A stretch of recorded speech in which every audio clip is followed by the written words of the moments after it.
I'm glad you decided to join me. I know you're here for quick results, and that's what I'm going to get you. I will make sure all of my explanations are clear and concise.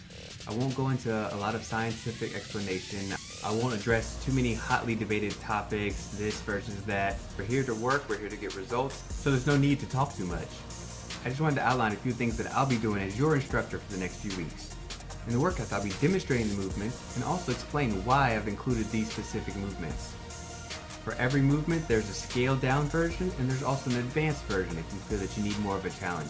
So you get to go at your own pace. I recommend that you get a fitness journal so that you can write down the workouts as you're completing them, how long it takes you, things of that nature, so that you can go back and use it as reference once you've finished this course.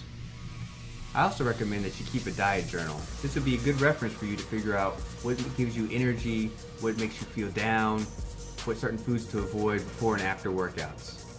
This could also be helpful to use with your doctor in the future, who can elaborate and offer dietary changes that will maximize your results. So without further ado, let's get to it.